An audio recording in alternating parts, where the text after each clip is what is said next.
গ্রামের মহিলা আমার মা, তাই শুরু থেকেই খুব সহজ সরল ও কর্তব্যপরায়ণা একজন মানুষ। বিয়ের পর থেকে একা হাতেই সংসার সামলে যাচ্ছেন। আমার বাবার মা অর্থাৎ আমার ঠাকুমার খুবই প্রিয় ছিলেন আমার মা। মায়ের যখন 17 বছর বয়স তখনই বাবার সাথে বিয়ে হয়ে যায়। ছোট ছিল বলে আমার ঠাকুমা মাকে নিজের মেয়ের মতোই দেখত। আমার বাবা শহরে থেকে কাজ করেন, 2 মাস 3 মাসে একবার বাড়িতে আসেন, কয়েকদিন থেকে আবার শহরে চলে যান। আমার মা খেতে খুবই ভালোবাসেন, মূলত ফল জাতীয় খাবার মায়ের খুবই প্রিয়। কোনো রকম খারাপ নেশা নেই, শুধু পান খায়। মায়ের ভালো ব্যবহার আর সরল মনের জন্য পাড়ার সবাই মোটামুটি মাকে খুব ভালোবাসত ও সম্মান করত। বিকেল বেলা কাজ শেষে মা আর অন্য প্রতিবেশী কিছু মহিলা গল্প করতেন। সব মিলিয়ে পাড়ায় একটা পারিবারিক মহল ছিল। ছোটবেলা থেকেই মা আমাকে আদর ও যত্ন দিয়ে মানুষ করেছে। আমার নাম বাসুদেব, মা আমায় ভালোবেসে বাসু বলে ডাকে। ছোটবেলা থেকেই মা আমার দেখা প্রথম ও একমাত্র মহিলা, তাই স্বভাবতই মহিলা হিসেবে মাকে ছাড়া আর কাউকে এত আপন করতে পারিনি একটা সময় পর্যন্ত। আমার বয়স 18, আমি একজন মাঝারি গড়নের ছেলে। আমি ইন্টারমিডিয়েট পাশ করে বাজারে চাল ডালের ব্যবসা করি। আমার মা গোড়া থেকে খুব খোলামেলা স্বভাবের মানুষ, তাই আমি আগা গোড়া সব কথাই মাকে বলি। আমার মা আমার কল্পনার রানী। মায়ের শরীরের গন্ধ আমার খুব ভাল লাগে, মায়ের ঘামের গন্ধ, নিঃশ্বাসের শব্দ, সব কিছুতেই আমি ভালোবাসার গন্ধ খুঁজে পাই। বয়সের সাথে সাথে আমার ঠাকুর চেঞ্জের সাথে সাথে মাকে আমি নতুনভাবে দেখতে থাকি। কিন্তু সব কিছুর সূত্রপাত এক দুপুরে। সে একবার গরমকালে আমি দুপুরে খাওয়া দাওয়ার পর খাটে শুয়ে আছি, মা সব বাসন মেজে ধোয়াধুয়ির কাজ করে ঘরে এসে ফ্যানের নিচে বসল। মাকে দেখে ক্লান্ত মনে হলো, মাকে জিজ্ঞাসা করে জানলাম সকাল থেকে সেদিন খাটাখাটনিটা বেশিই পড়েছিল। তারপর মা শুতে গিয়ে আমাকে বলল, কিরে বাসু, আজ এভাবে আড়াআড়িভাবে কেন শুয়েছিস? আমি কিভাবে শোবো? আমি বললাম, কেন, তুমি সোজাসুজি শুয়ে পড়ো যেরকম প্রত্যেক দিন শোও। তাহলে আমার পা তো তোর গায়ে লেগে যাবে বাবা। আমি বললাম, তাতে কি হয়েছে, তুমি শুয়ে পড়ো, আমার এখন উঠতে ইচ্ছা করছে না। এরপর মা লম্বালম্বিভাবে এলিয়ে পড়ল। আমারে যাতে পা না লেগে যায় তাই জন্য পাটা গুটিয়ে রাখল। আমি খানিক বাদে মায়ের পা নিয়ে আলতো হাতে মালিশ করতে লাগলাম। মা প্রথমে খানিকটা কিন্তু বোধ করলেও সারাদিনে ক্লান্তির ফলে পায়ে আরাম পেয়ে আর কিছু বললেন না। এভাবেই পায়ের মালিশটা ক্রমে আমাদের দিনলিপির হয়ে উঠল এবং আমার মা অনেকটা সহজ হয়ে গেল। এদিকে আমার 37 বর্ষীয়া মায়ের এমন সুন্দর দেবীর মতো ফর্সা দেখে আমি আনন্দে ভাসতে লাগলাম। এরপর থেকে মাকে দেখার দৃষ্টিভঙ্গি আমার আরও বদলে গেল। সাধারণত বাড়ির কোনো কাজ করার সময়, বাসন মাজা বা কাপড় কাচার সময় বিশেষ করে শাড়িটা যাতে জলে ভিজে না যায় তাই গুটিয়ে কোমরে আটকে রাখতেন। এতে তার বেরিয়ে পড়ত। আমার মায়ের নিতম্ব আমাকে অমোঘ আকর্ষণ করত। তার নিষ্পাপ মুখটা যেন কোনো মায়াজালে আমার মনে তীব্র আলোড়ন ফেলত। ক্রমে আমি মাকে এত গভীরভাবে নিরীক্ষণ করতে থাকলাম। একদিন এভাবেই দুপুর বেলা মায়ের পা মালিশ করে দিচ্ছি আর মা শুয়ে আছে। এমন সময় পাশে তাকিয়ে দেখি অত্যাধিক গরমের জন্য তার বেরিয়ে পড়েছে।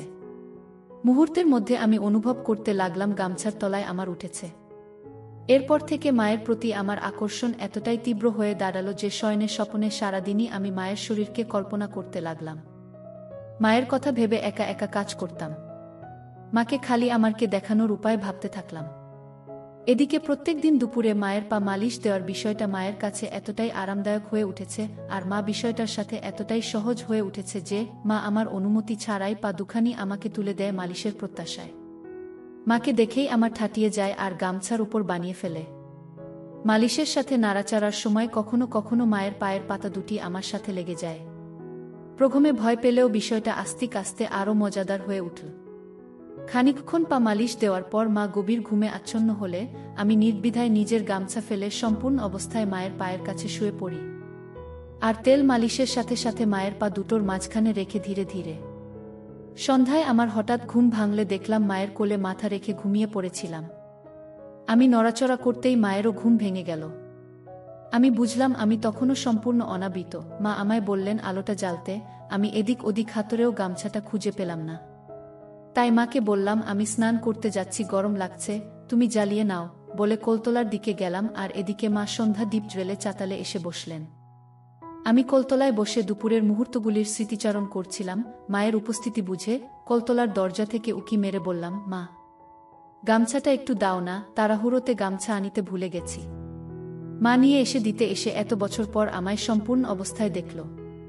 খানিক আমার দিকে চেয়ে থেকে বলল, বাবা তাড়াতাড়ি গা ধুয়ে নাও। আমি চুল থেকে জল ঝাড়ার বাহানা করে গামছাটা নিতে একটু দেরি করলাম, যাতে মা আমাকে ভালোভাবে দেখে নিতে পারে।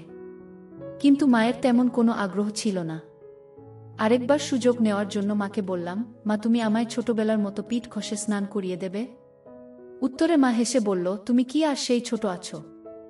এখন আমার থেকেও লম্বা হয়ে গেছ। তাও আমি তো তোমার কাছে চিরদিন ছোটই থাকব। মা একটা ভুবন ভোলানো হাসি দিয়ে বলল, আসো বাসু বাবা। আমি মনে মনে খুব খুশি হয়ে উঠলাম, ভাবলাম দেখা যাক কি হয়। মা কলতলায় ঢুকে চৌবাচ্চার এক পাশে বসল। আমি মায়ের দিকে পিঠ করে মাটিতে বসলাম। মা আমার মাথায় জল ঢেলে চান করাতে লাগলো, তার সাথে টুকটাক কথাবার্তা। মাথায় সাবান লাগিয়ে মা বলল, বাবা এবার দাঁড়াও, তোমার পায়ে সাবান লাগিয়ে দেই। আমি দাঁড়ালাম সামনে সামান্য ঝুঁকে, মা নির্দ্বিধায় আমার দিয়ে পরিষ্কার করতে লাগলো পায়ের গোড়ালি, কোমর। এরপর সামনে ঘোরার সময় ভেবেই উত্তেজনায় আমার একটু একটু জান আসতে শুরু করল। হঠাৎ আমার মনে পড়ল, কলতলায় এসে তো ভালো করে ধোয়াও হয়নি, দুপুরের সেই শুকনো দাগ জমে রয়েছে, মা কি ভাববে ভেবে ভয় করছে। আবার মা আমাকে এতটা কাছ থেকে দেখবে ভেবে ভালোও লাগছে। কি করব ভাবছি, এমন সময় মায়ের আওয়াজ পেলাম, বাবা এবার ঘুরে দাঁড়াও। মায়ের আওয়াজ শুনে ততক্ষণে আমার ছোট হয়ে গেছে, মন শক্ত করে ঘুরে দাঁড়াতে মা পায়ে সাবান ঘষতে শুরু করল। এরপর সামনে এসে বাম হাত দিয়ে তুলে ধরে সাবান ঘষতে থাকল। চামড়াতে তলার দিকে টান পড়ায় ততক্ষণে আমার মায়ের আলগা হাতের তালুতে উন্মুক্ত হয়ে গেছে। মায়ের হাতের সাথে সরাসরি সংস্পর্শে আমার ফুলতে শুরু করল। এদিকে মা শাড়িটাকে গুটিয়ে কোমরে বেঁধে রেখেছে। এই দেখে মা আমার দিকে চেয়ে রইলেন কিছুক্ষণ, তারপর বললেন, বাবারে আমার বাসু বাবার কত বড় হয়ে গেছে। আমি খানিকটা লজ্জিত ও অনেকটাই গর্বিত বোধ করলাম মায়ের এই কথায়, কিন্তু মুখে কিছুই বললাম না। মা সাবান লাগাতে লাগাতে বলল, সেই ছোটবেলায় তোকে তেল মাখাতাম, তারপর খানিক রোদ্দুর গায়ে লাগিয়ে ভালো করে সাবান দিয়ে ডলে ডলে চান করাতাম, আর আজ কত বড় হয়ে গেছে আমার বাসু বাবা। আমি কোথায় বড় হলাম মা, আগের মতো আজও তো তুমি আমায় চান করিয়ে দিচ্ছ, তুমি চাইলে রোজই করাতে পার। মা একবার আমার দিকে চেয়ে একটা মিষ্টি হাসি হাসলেন, ইচ্ছা হলো ওই মায়াময় চোখ দুটিতে ডুবে যাই, এই সুন্দর প্রতিমার মতো মুখটাকে আদরে আদরে ভরিয়ে দেই। তারপর ছেড়ে বললেন, হাঁটু গেড়ে বস বাবা, তোমার মাথা আর বুকে সাবান লাগিয়ে দিই। আমি মাটিতে বসতেই আমার মায়ের পায়ে লাগল। আর ভালোভাবে জায়গা বানানোর জন্য মা নিজের পাটা আমার ডানে রাখলেন। খানিকক্ষণের জন্য আমার মনে হলো আমি দেবীর আরাধনায় বসেছি। মায়ের দিকে এক দৃষ্টিতে চেয়ে থাকলাম। মা বুকে সাবান ঘষতে ঘষতে বলল, আমি খানিকটা লজ্জিত ও অনেকটাই গর্বিত বোধ করলাম মায়ের এই কথায়, কিন্তু মুখে কিছুই বললাম না। খানিকক্ষণের জন্য আমার মনে হলো আমি দেবীর আরাধনায় বসেছি। মায়ের দিকে এক দৃষ্টিতে চেয়ে থাকলাম। মা বুকে সাবান ঘষতে ঘষতে বলল, সে কি হয় বাবা, এখন তুমি বড় হয়েছ, তোমার সব কিছুই ধীরে ধীরে পরিবর্তিত হবে, পরিস্থিতি বদলাবে, অনেক সঙ্গী সাথী হবে। কিন্তু একটা কথা মনে রেখো বাবা, যে কোনো বিপদে বা খারাপ পরিস্থিতিতে পড়লে আমায় সব কথা খুলে বলবে, একদম দ্বিধা করবে না বাবা। আমি তো সব কথাই তোমায় বলি মা, তুমি ছাড়া আমার এত আপন আর কে আছে, তোমায় আমি খুব ভালোবাসি। আর বড় হওয়া মানে যদি তোমার থেকে দূরে সরে যাওয়া হয়, তাহলে এমন বড় আমি হতে চাই না।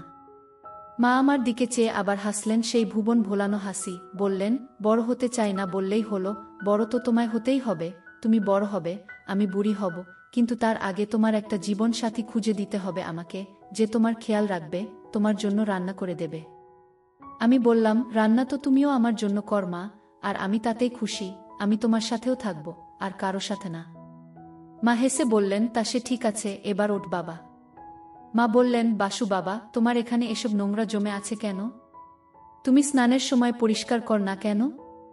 এত অপরিষ্কার থাকলে চুলকানি হবে তো, আর এখানের গুলো পরিষ্কার করে রাখবে, না হলে চুলকানি হবে, এগুলি কেটে সুন্দর করে রাখবে। আমি মনে মনে ভাবলাম, তোমারও তো একই হাল, বরং তোমারটা আমার থেকেও অনেক ঘন, তাহলে তুমি কাট না কেন? আমি ঘরে শুয়ে শুয়ে এসব কথাই ভাবছি, এমন সময় মা ঘরে এল। এমন ঘর অন্ধকার করে আছো কেন বাসু বাবা? আমি বললাম, কিছু না, এমনি আলো ভালো লাগছে না। মা আলো জ্বাললেন। আমি বাম হাত দিয়ে চোখ দুটো ঢাকলাম আর ফাঁক দিয়ে মাকে দেখতে থাকলাম। আলো জ্বেলে মা আমার দিকে চাইতেই আমার তার চোখে পড়ল। মা খানিকটা আশ্চর্য হয়ে তাকিয়ে থাকল। তারপর শান্তস্বরে বলল, তুমি এভাবে শুয়ে আছো কেন বাবা? কাপড় পরো, কেউ দেখলে কি বলবে? বলবে এত বড় ছেলে এখনো বাড়িতে কাপড় পরে না। এখন বাড়িতে তুমি আর আমি ছাড়া কে আছে মা যে আমায় দেখবে? আর তাছাড়া কে কি ভাবলো তাতে আমার কিছু এসে যায় না। আর বাকি থাকলে লজ্জার কথা, তুমি তো আমার মা, আমাকে ছোটবেলা থেকে অনেকবারই এভাবেই দেখেছ, তাহলে তোমার সামনে কিসের লজ্জা? হ্যাঁ, তোমার যদি এতে খারাপ লাগে তাহলে বল, আমি অবশ্যই পড়ে নিচ্ছি। মা কাছে এসে খাটে বসলেন, বললেন, না বাবা, আমার কেন খারাপ লাগবে, তুমি ঘরের মধ্যে যে রকম খুশি থাকতে পার, আর আমার থেকে একদম লজ্জা করবে না। এরপর একটা সেক্তা হতে থাকল, ক্রমে রাতের খাবার খেয়ে শুয়ে পড়লাম। এরপরে বেশ কয়েকদিন কেটে গেল, তেমন কিছু ঘটল না। আমিও দোকানের কাজ ও অন্যান্য কাজে ব্যস্ত হয়ে পড়েছিলাম। নিজেকে শান্ত করার কথা প্রায় ভুলেই গেছিলাম।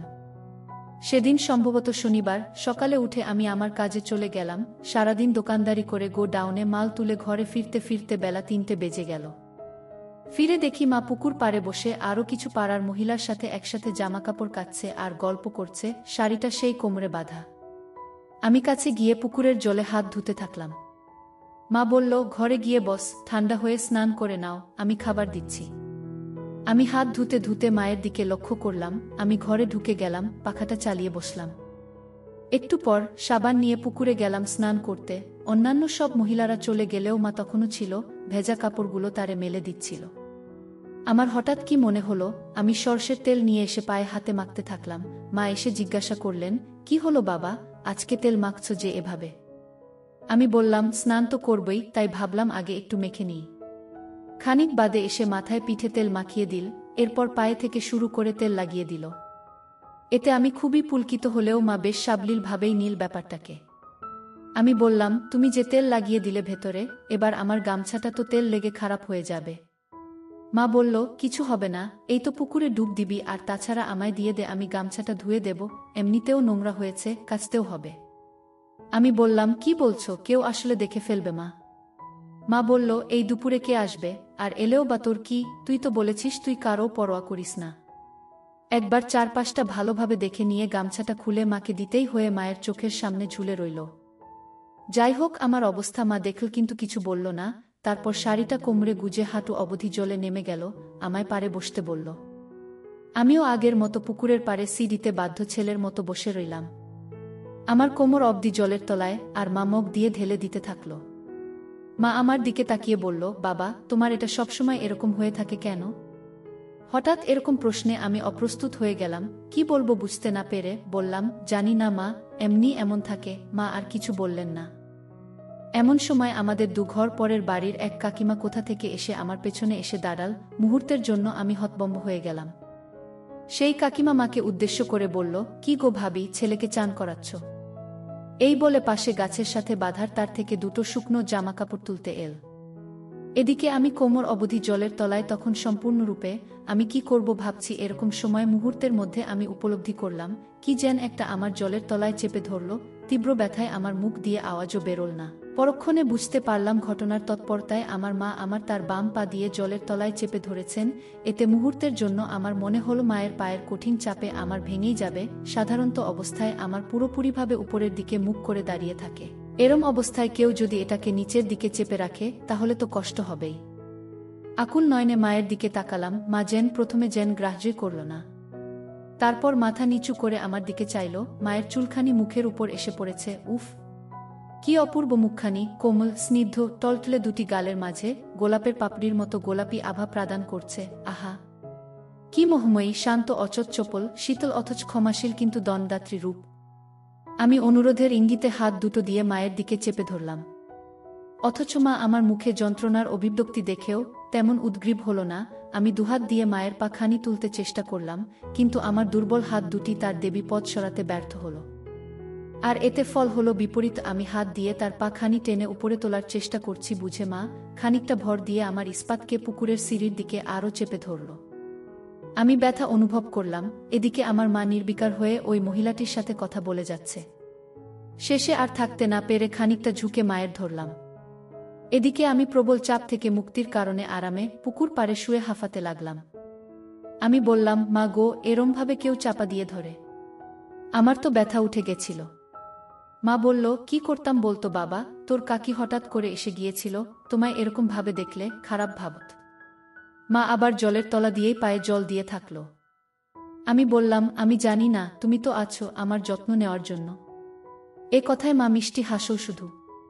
তারপর আমি মাকে ছেড়ে খানিকটা সরে এসে দাঁড়ালাম। মা একবার মাথা নিচু করে আমার দিকে চেয়ে বললেন, গামছাটা কোমরে জড়িয়ে নেও বাবা। আমি বললাম, এই তো আর 10 পা দূরেই তো দরজা, আর এখানে এত বেলায় কেউ আসবেও না, এমনিই চলো কি। মা আর কিছু বলল না। মায়ের পিছন পিছন সম্পূর্ণ অবস্থায় ঘরে গেলাম। ঘরে পৌঁছে লুঙ্গি পরে নিলাম।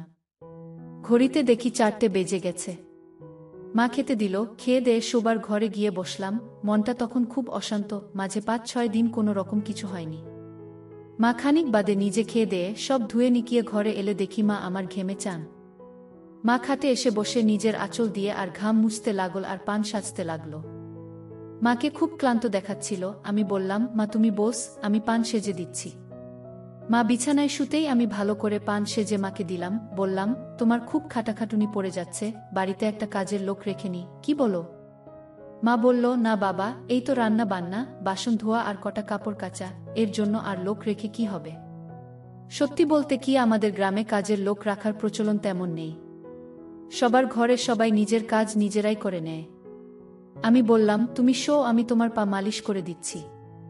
মা প্রথমে না না করলেও শেষ পর্যন্ত আমার জোরাজুরিতে রাজি হল। মায়ের বয়স প্রায় 38, কিন্তু গড়ন বা শরীরের গঠন দেখলে তা বিশ্বাস করা অসম্ভব।